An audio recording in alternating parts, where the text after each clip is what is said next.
Hey, Larken Rose here. As I assume anyone who watches my channel already knows, tyrannies never state bad intentions for the stupid authoritarian crap they do. They always say, this is for the good of the people and to protect us from scary stuff. And that's true everywhere all the time.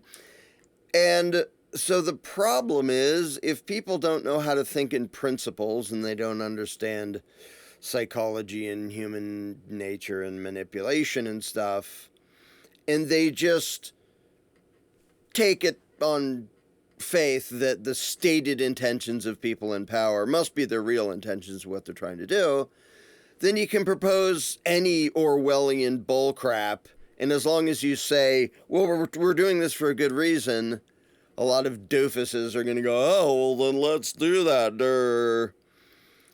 And there was an example I thought I'd do a quick video about that just came out in the, I think it was the India Times. And I'm not going to read the whole article, just very abbreviated version.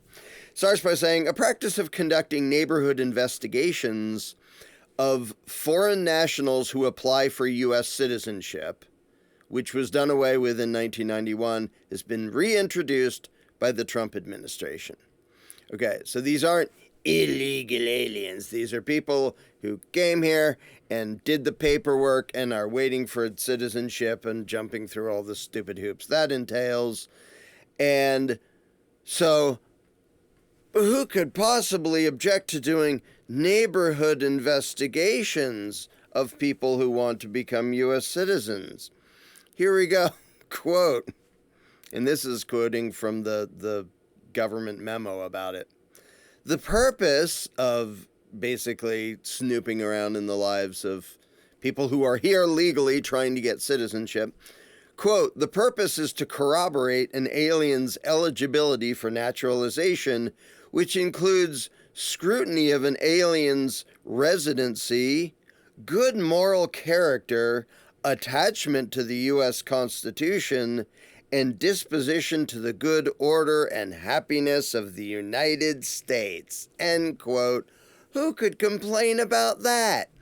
Anybody with a brain, which probably includes zero Trump supporters at this point. Because they probably say, well, good. Yeah, you prove that you love America to be here. And if you don't know how to think in principles, you too might be that freaking stupid.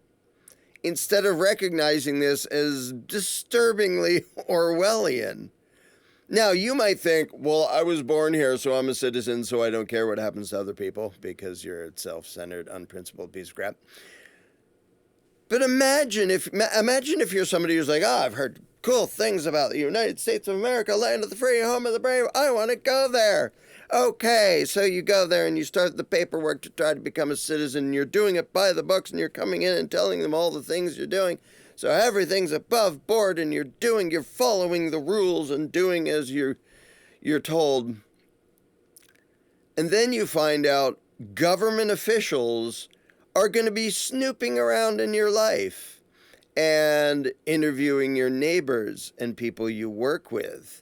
And basically treating you like a criminal by default. We better make sure this is a good person. And by good person, we mean not doing anything that the ruling class disapproves of. It doesn't mean the neighbors like what he's doing. Doesn't mean the neighbors like him or that he's actually a good person.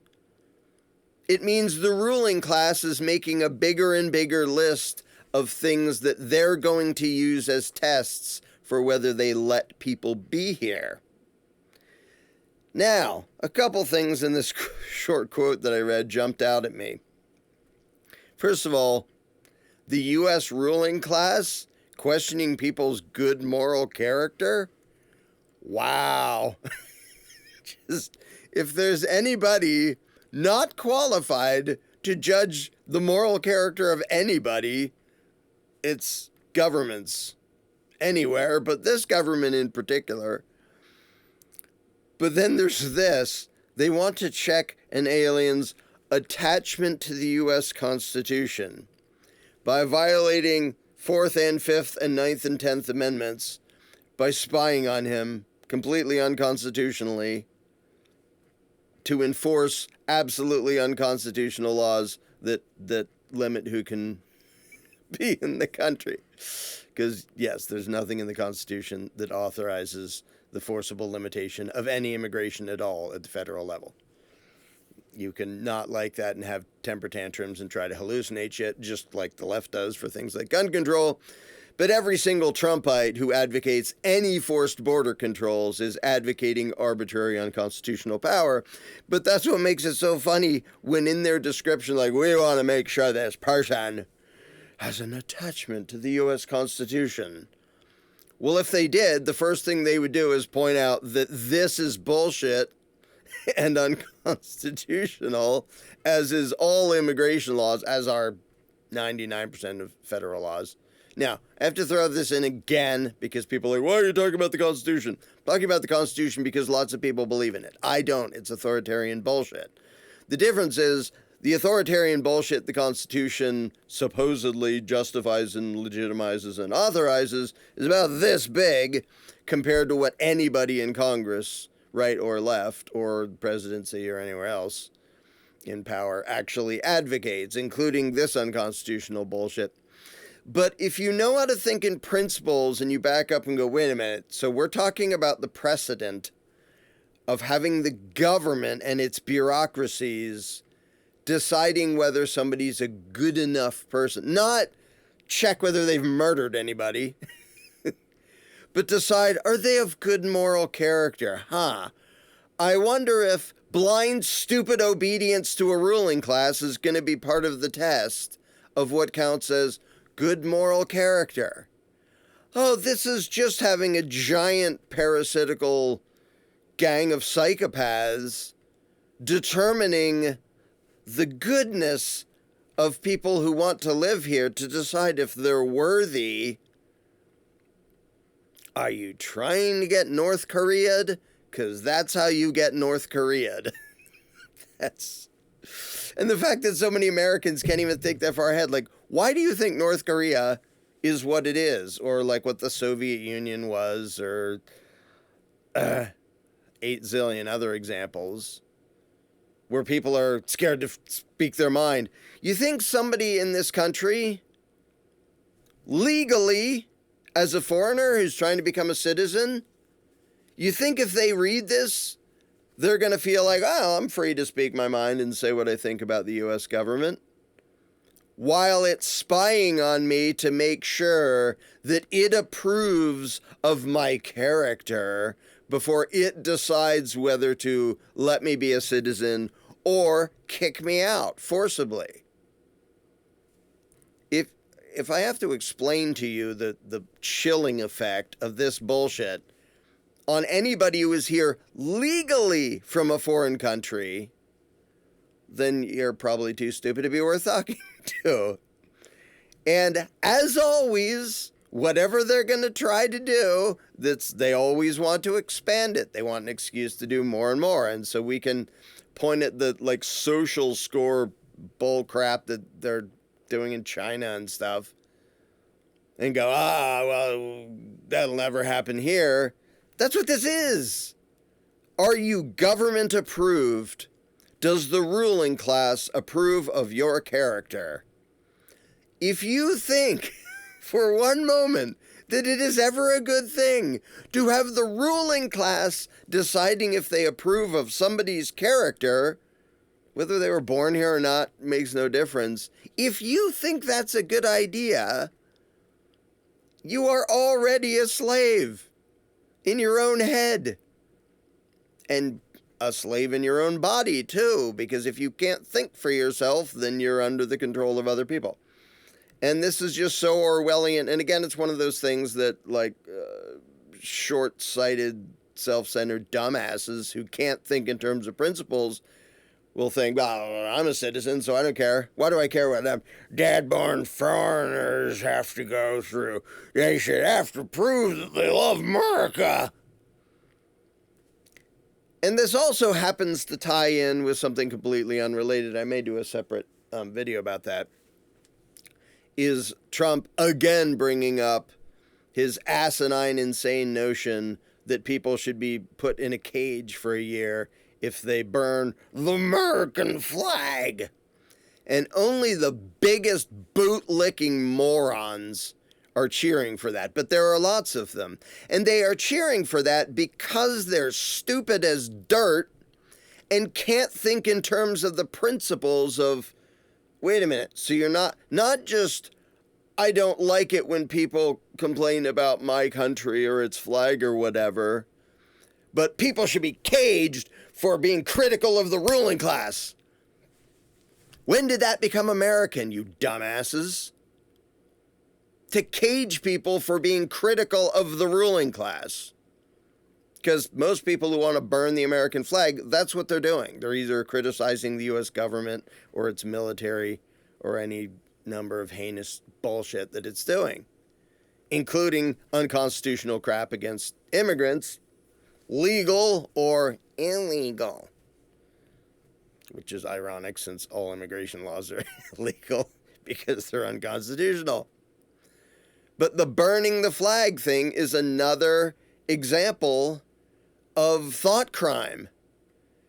Because it's, well, I was going to get into, I'll just do it here. I was going to, with crayons, scribble a little flag and light it on fire and say, think how insane you have to be. Back up. Try to think in principles for 1 second. Think how insane you have to be to think that if somebody on his own property has a piece of paper or a piece of cloth and burns his own piece of paper or his own piece of cloth, that he should be put into a cage if there's a certain pattern of colors on that piece of paper or piece of cloth.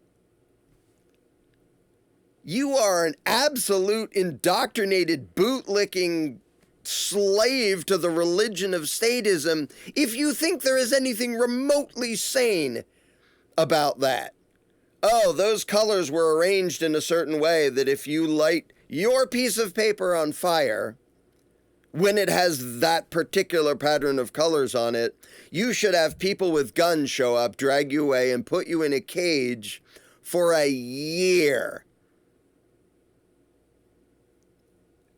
If you actually think that's a good idea, first of all, if you think that's an American idea, just an idiot. By the way, the Supreme Court, and Trump lies about this. Trump lies about absolutely everything he ever says. So the news is, by executive order, he just made it a year in prison for burning the American. No, he didn't. They're pretending that. They're talking that way. They're lying through their teeth because they always do about everything. Supreme Court already ruled, yeah, burning the flag is very specifically First Amendment protected speech because it is obviously a criticism of government, which is first and foremost the reason for the First Amendment, was basically the people, and back then it was mostly the anti-federalists, saying, we want to make sure this new damn ruling class can't ever tell us what to say or take away our guns or do any of these other things. That's where the Bill of Rights came from, is the anti-federalists being suspicious of this new crappy Constitution. But the whole point of the First Amendment was we get to bash the ruling class and they don't get to punish us for that. Well, flag burning is obviously, this represents this government. We think it sucks. We're burning this flag. There couldn't be a more obvious example of exactly what the First Amendment is about. But even aside from that, and aside from the Constitution, because that doesn't determine morality either, can anybody with a brain, if you back up and think in principles, can anybody with a brain say with a straight face, yeah, you should absolutely be allowed to burn your own piece of paper on your own property if it has any number of images on it, any number of patterns, any number of all sorts of things except one pattern. If you have one pattern of red, white, and blue that happens to have these stripes, and then you burn that, you have blasphemed against our great God, the government, the Republic of the United States. Are you fucking sane if you think that? Can you actually pretend to be pro-freedom if you think that a pattern of colors on something that somebody burns, their own thing, not trespassing and burning somebody else's flag or vandalizing something, their own property, on their own property, burning it, but with a certain pattern on it, you think that makes it okay to cage them for a year? That shows the religious nature of statism. Government isn't just sort of, well, it's a practical arrangement to deal with certain aspects of humanity that otherwise maybe we couldn't. It is absolutely the worship of a deity, a superhuman and mythical deity called government, which has rights that we don't, and we must bow to it and pray to it, and it's a sin to break the law or to blaspheme against it by burning that certain pattern of colors, even on your own property. This level of nationalistic, state-worshipping indoctrination. Now, luckily, Trump, in addition to being a power-happy wannabe dictator and a puppet of the machine, is also a moron, as are his handlers and propagandists. Because apparently they thought this was going to go well. Because they're that detached from reality that they still thought the level of blind nationalism and patriotism of Americans is still the same as it was in like 1940 or something. No, it's been wearing down for a long time since then. And so now lots and lots of conservatives are immediately like, whoa, dude, no, you don't cage people for, and immediately some military veteran in front of the White House lit a flag on fire, and they charged him with like lighting a fire, not burning a flag, because they knew they'd lose that anyway. But he did that to protest it, and tons of former military folk and a bunch of conservatives are going, dude, no, you don't threaten to cage somebody for burning the flag.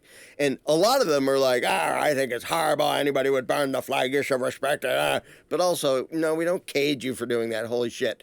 So the fact that lots of people who Mango Mussolini thought were going to be on his side are also like, this is screwed up. Don't do that. What the hell? Shows how detached and idiotic they are. Detached and idiotic enough to think that making a big deal about a guy tossing a sandwich at a fascist, we're gonna throw the book at him. We're gonna charge him with a felony for tossing a hoagie at somebody. Yes, I grew up outside of Philadelphia. That's why I call them hoagies. Whatever you want to call them. He tossed a sandwich. Oh, by the way, they couldn't get an indictment. And I don't know, we'll probably never know. The grand jury refused to indict sandwich tosser guy, which is so funny to me. Now, whether it was because the prosecution didn't prove some element or something, or a version of jury nullification, we may never know. We'll probably never know unless somebody on the grand jury comes out and says so. But this is something a grand jury can absolutely do. It's a different version of jury nullification, where a grand jury can go, no, we're not going to let you charge this guy. You, government, we're not going to let you charge him with a felony for getting mad at a fascist and just throwing a sandwich that bounces. He didn't hurt him. Oh, he might have hurt his little fascist feels, Nazi bastard. He didn't hurt him. Pretending that's felony assault. How pathetic and thin-skinned a snowflake do you have to be to think that that guy should be caged for disrespecting the Nazi assholes who work for ICE? Anyway, they couldn't get an indictment on him. Now, I don't know whether they're going to try again, because double jeopardy, I don't think it all the way applies. They could probably find a way around that. If they have any brains, they'll drop it and not ever bring it up again, because it was making them look really stupid. But I hope there were a couple people on that grand jury going, really? Is this, with all the crap going on in the world, this is who we think the resources of the Department of Justice of the United States of America should be going after? Mr. Sandwich Tosser? Really? That's where the focus should be? Not, for example, all the people in power who committed heinous crimes that Trump and his stooges are now covering up. Anyway, so I don't know if somebody in the grand jury did that. But it shows how out of touch they are with normal people, because normal people are less and less falling for the nationalistic bullshit. Now, don't get me wrong, there's plenty of blind nationalism and patriotism, which is this weird, twisted concept that's a whole other discussion. But that and this Orwellian crap about let's snoop on the people who are here legally trying to become citizens and make sure they don't dare to, like, speak out, and they, like, it's okay, we're only having an Orwellian surveillance state on those people, just to make sure they're good people, just to make sure they're government approved. What could possibly go wrong? Oh, by the way, with the whole Palantir thing, we're also going to be spying on the rest of you, courtesy of Mango Mussolini, because his stupid-ass supporters won't object to it when he does it. At least most of them won't. That's why they brought in this clown puppet to push a bunch of things that otherwise conservatives would have complained about. But now they won't, because they're stupid, because they think our guy is on the throne. So, and it was their guy who brought back this thing from 1991 to spy on people trying to be here legally to become citizens. And we're just going to snoop on them and harass their neighbors and harass the people they work with, and that Orwellian harassment. And by the way, I can attest to the fact that they absolutely used that to harass political enemies. They did it to me, not as a foreigner, not as an immigrant, but when the IRS was harassing the crap out of me, that whole drama that a bunch of you don't know, that ended with me in a cage for a year for not sending pieces of paper to them, which was not, that's what the charge had to be. That was not the actual reason. The reason which they were very clear about, which is I was saying things out loud they didn't want said out loud. And they openly talked about that in court. At sentencing, they were like, oh, look at all these things he keeps saying. We don't like that. That's not even what the charge was, and that's not illegal. Well, those same power-happy pieces of crap, even though we told them ahead of time everything that was going on, yeah, you know about our income, you know about our business, I asked to meet with you to tell you about it and to tell you why we weren't filing anymore. This was many years ago. They then made it a point to randomly show up at the houses of people we know, at the workplace of people we work for. What to get what information? None. Just to have fascists showing up, snooping around, because it creates alienation and fear. That's what they did it for. These Nazi pieces of shit. So I've gone through exactly what they're describing doing to all the people here who are from foreign countries and trying to do it legally and become citizens. You think these people are going to speak their mind? You think people who are righteously critical of some of the evil crap the ruling class is doing, you don't think they're going to sort of not get quite as good treatment or all the way get kicked out? The test will be, do you properly bow and kiss the ring? Because if not, you can't come here. Well, gee whiz, what's the result of that going to be? That only people who worship the government are going to have easy lives here in United States of America. And the people who can't think in principles, who read the story and go, well, I mean, that's a good idea. I should probably make sure them dadgum foreigners love this country. By doing unconstitutional Orwellian commie bullshit to them. So, anyway, that story was just so ridiculous. I thought I had to do a thing about it, so I did. Yeehaw.